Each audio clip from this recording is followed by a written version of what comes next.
Alrighty, so do you know what? I'm on a roll now. I'm going to do another tutorial straight off the back of the other one. Mental.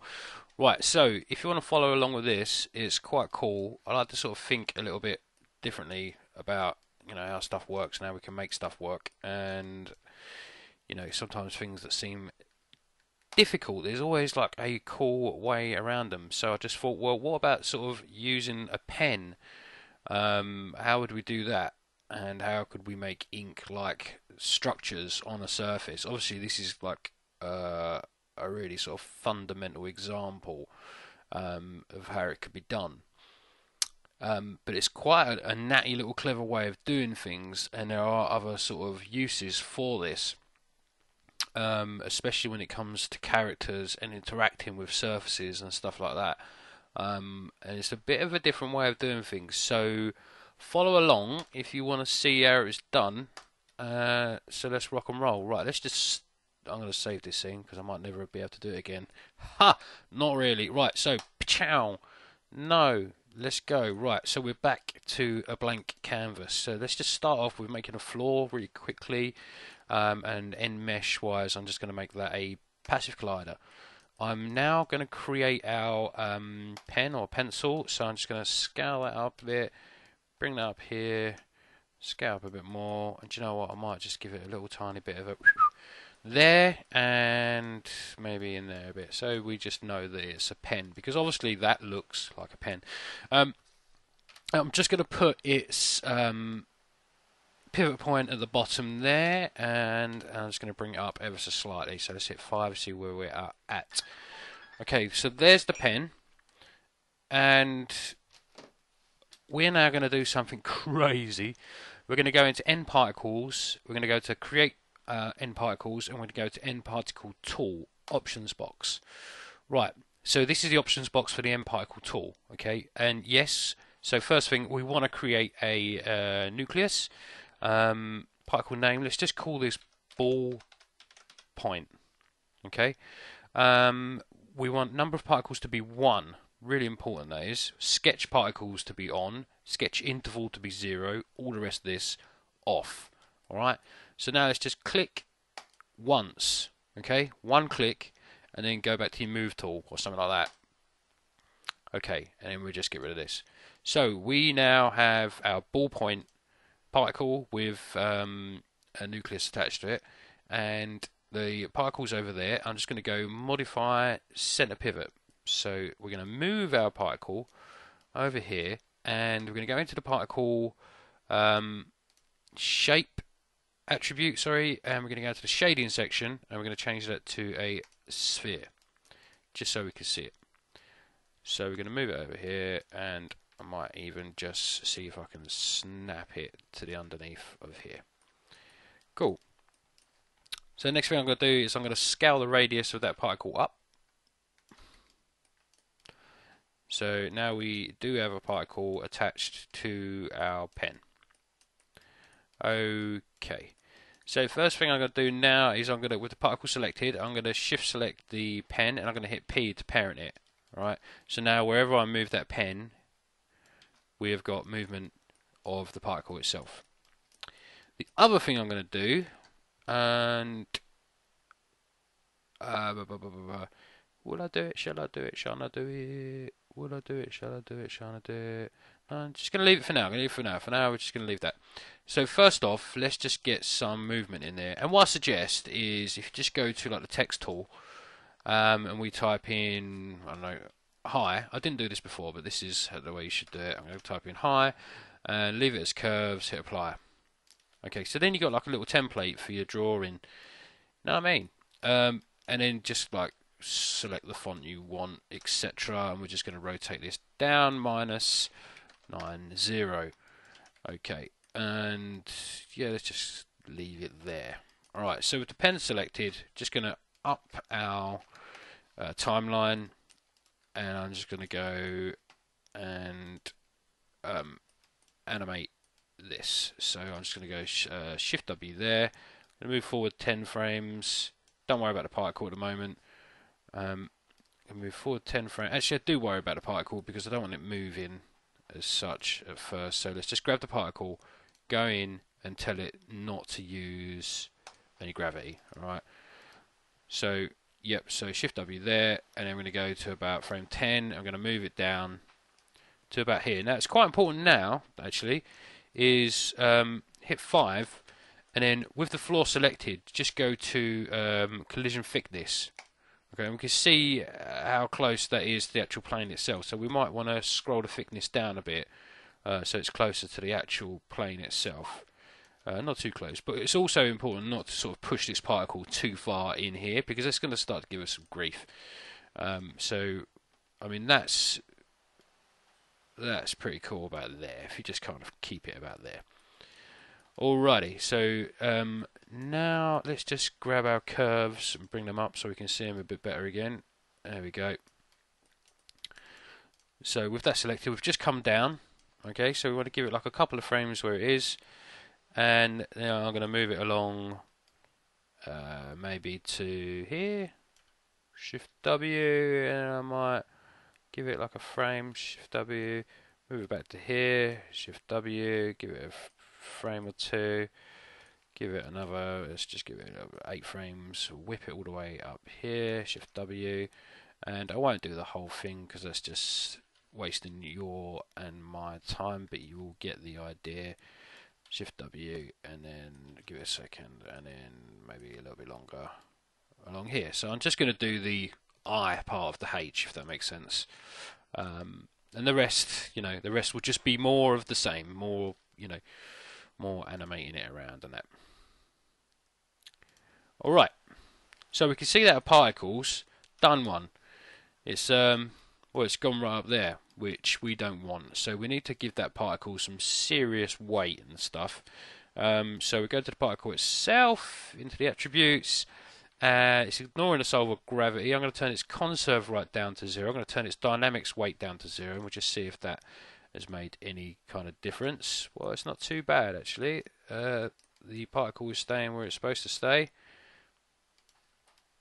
Yeah, actually I'm just going to bring that up at the end. Shift W.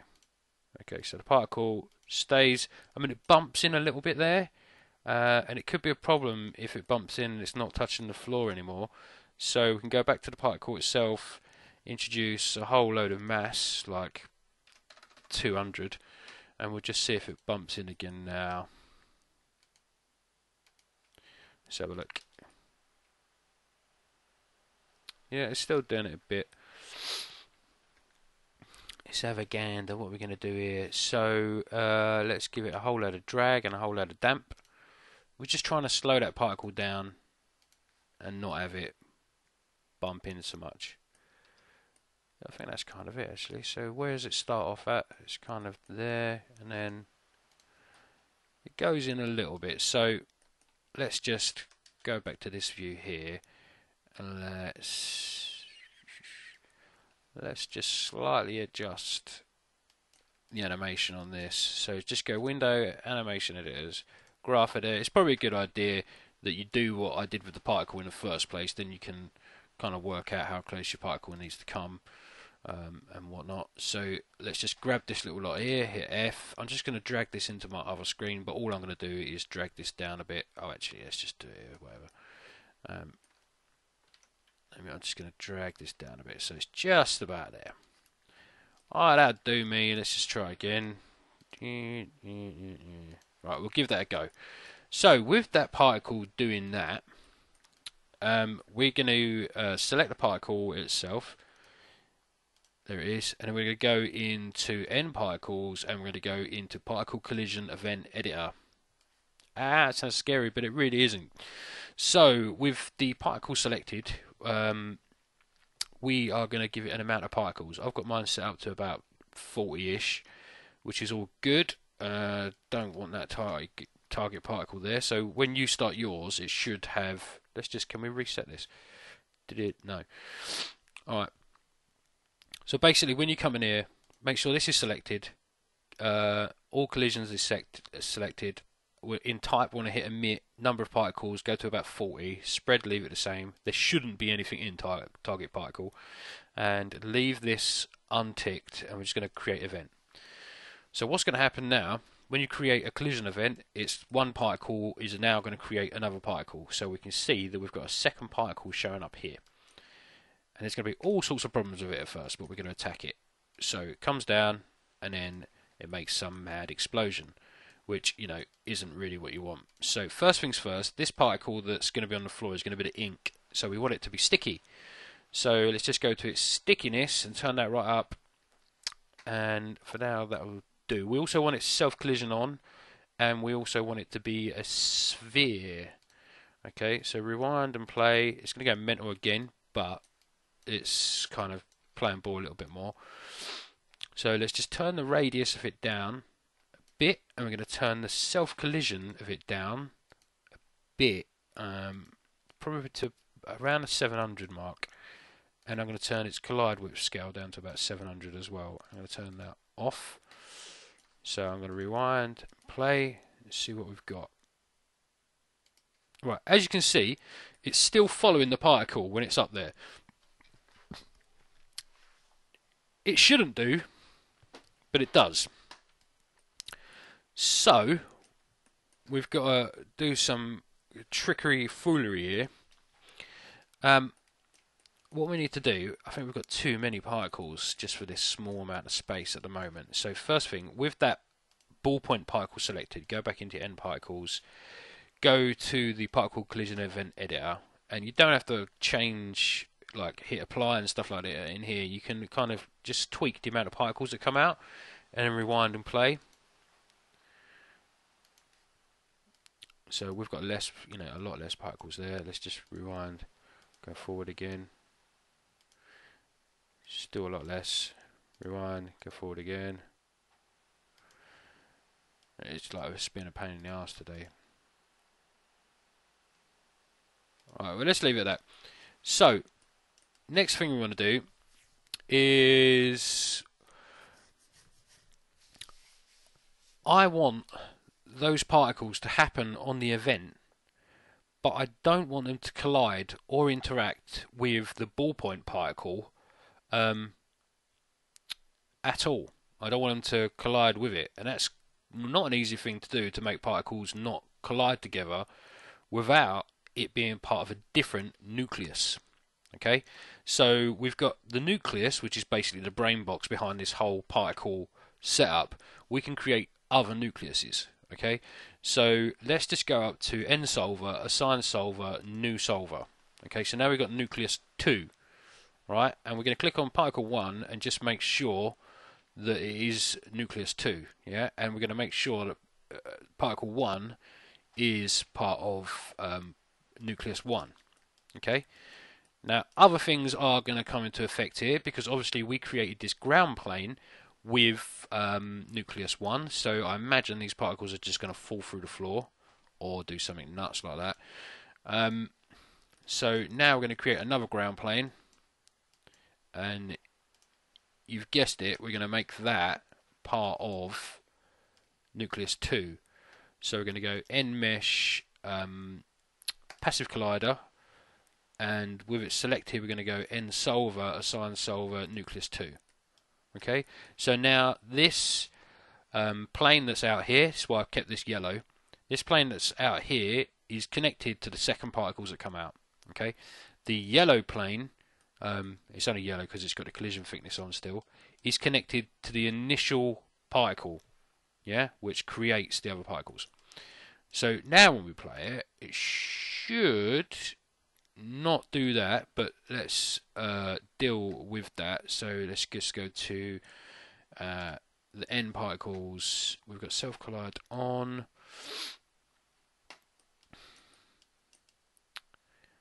And let's just go back to the original particle collision event. Let's see what's going on. Target particle. Let's just rewind and play. Don't know why it's jumping up in the air like that. I'm going to give it a whole load of gravity on that second nucleus.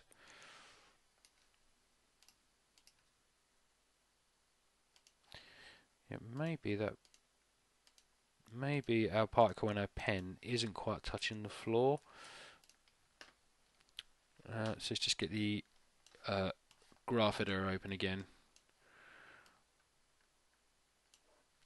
I'm just going to make sure it is indeed going through the floor over all of it. So rewind, play.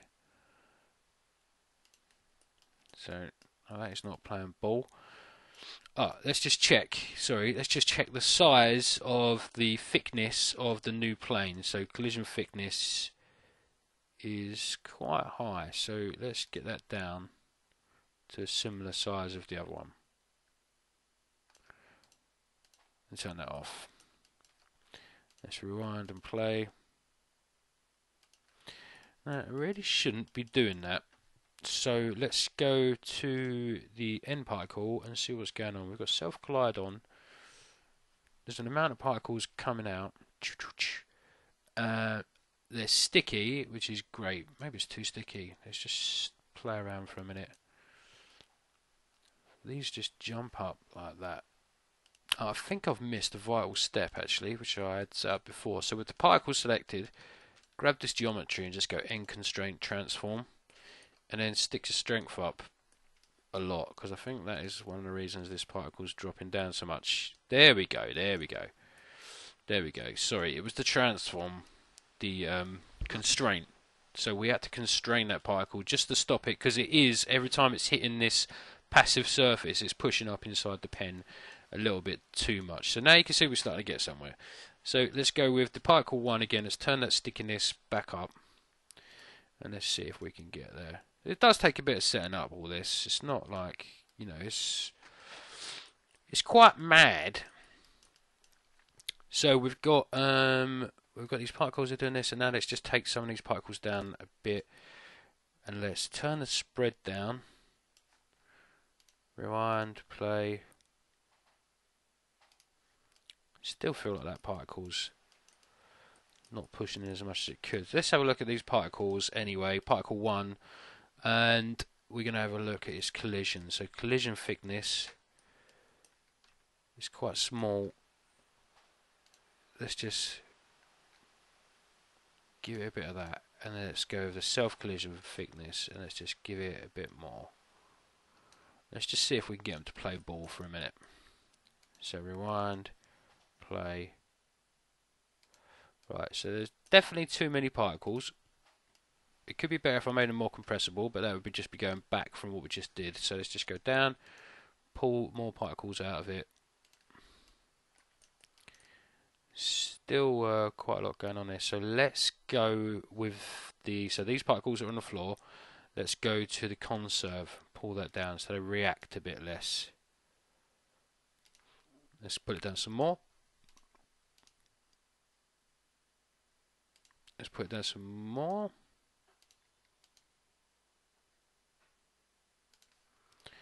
So getting there. And if we just make them a bit more compressible, I know it's going backwards, but let's just go to the compressibility. We want the self-collide width scale. Let's just drag that down, because then they'll start to fall inside each other a bit more.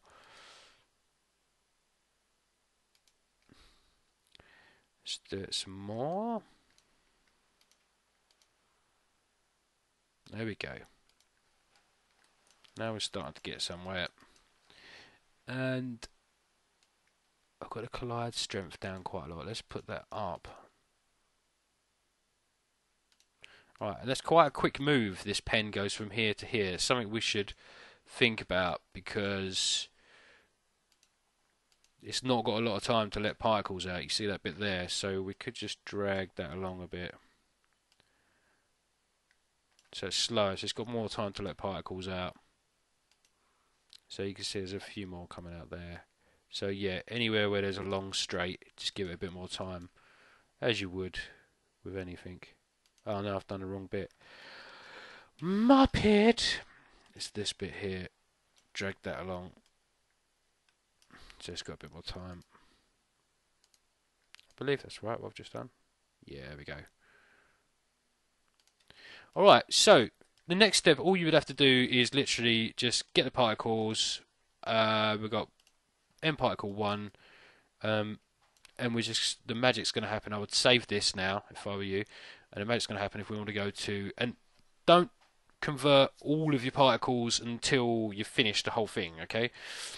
Convert to nparticle to polygons. Then we create this. If we just play it now, it's not got a lot of particles on it, so sorry, it's not. We haven't played around with the mesh itself. But if we just go down to where is the mesher? Output mesh. Yeah. So if we play around with the threshold, just by dragging that amount down, and we get the blobby radius scale down lower, and we get the triangle size down lower. That's going to give us more resolution. Yeah. I like to use acute tetrahedra because I tend to get less holes in the mesh when doing it this way. We can smooth it as much as we want. Obviously, it's going to slow things down a little bit, but we're starting to get somewhere, and we can tidy it all up a bit more. But you know, we could just mess with this threshold a bit, just to get the shape looking a bit better. A bit of blobby radius scale. It's all going to come down to strokes, though. Motion streak. No, let's not bother with motion streak.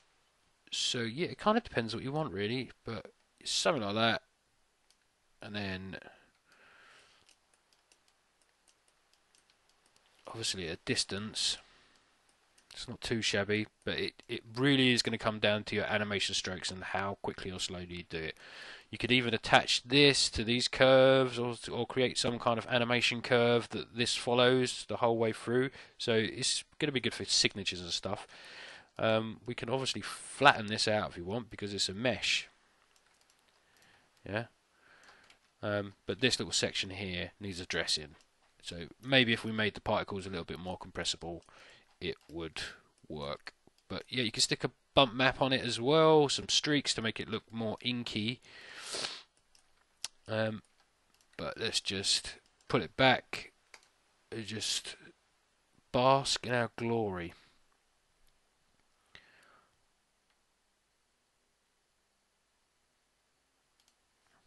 Yeah, there we go. Obviously that's only 80 frames, but you know,